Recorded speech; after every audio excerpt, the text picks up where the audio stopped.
Histiocytic tumors. Fibrous histiocytoma. This is the most common primary adult mesenchymal tumor.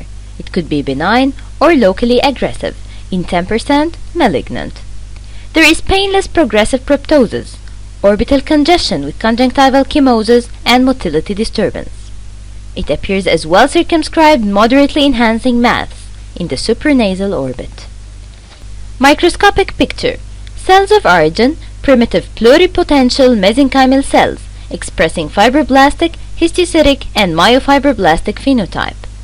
Benign fibroblasts, mated, story-form pattern.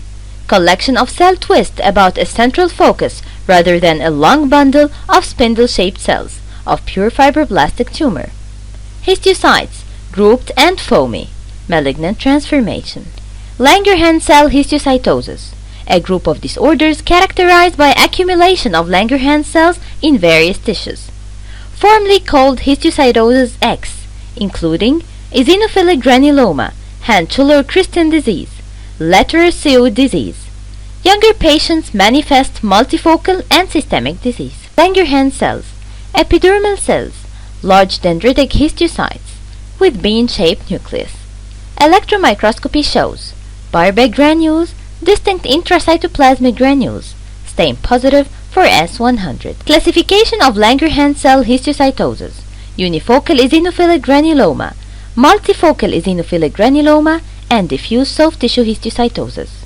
Orbital involvement, pathology, supratemporal lytic bony lesions, dacryoadenitis. Microscopic picture, Langerhans cells, eosinophils, multinucleated histiocytes, lymphocytes, plasma cells, and neutrophils. Cells are positive for S100 protein. Sinus histiocytosis, a benign reactive polyclonal disorder rather than a neoplastic process described by Rose and Dorfman in 1969. Progressive condition of children and adolescents. Manifests as nodal or extranodal disease in 28 to 43%. Sinus histiocytosis affects extranodal head and neck region in 22% of cases. Extranodal ocular involvement may affect lid, epibulbar tissue, adnexa, lacrimal gland and sac, cornea, intraocular structures, recurrent panuveitis and papilledema, orbit in 10%. Etiology of sinus histiocytosis. Positive serological tests for Epstein-Barr virus, human herpes virus 6, association with immune disorders, high ESR and serum immunoglobulin are commonest. Microscopically, there are pale staining areas formed of sheets of histiocytes, large amount of mature plasma cells, histiocytes, and small lymphocytes. Histiocytes show lymphophagocytosis with the number of intracytoplasmic lymphocytes varying from 1 to 55.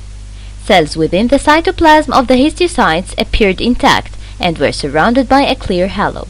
Rose-Dorfman cells are consistently positive for S100 protein. Prognosis: indolent course, lasting several months but not endangering the patient. Good prognosis with resolution without sequelae in 50% of patients. 1/3 of patients have persistent asymptomatic adenopathy, and 20% have a symptomatic protracted course. The longest described clinical course is 30 years. A mortality rate of 7% is estimated and is related to immune dysfunction, unusual infections, or extensive involvement of vital organs. Malignant transformation has not been reported. Unfavorable prognostic factors: widespread dissemination and involvement of kidney and liver, associated immunological abnormality, autoimmune hemolytic anemia, positive lupus erythematosus, high ESR.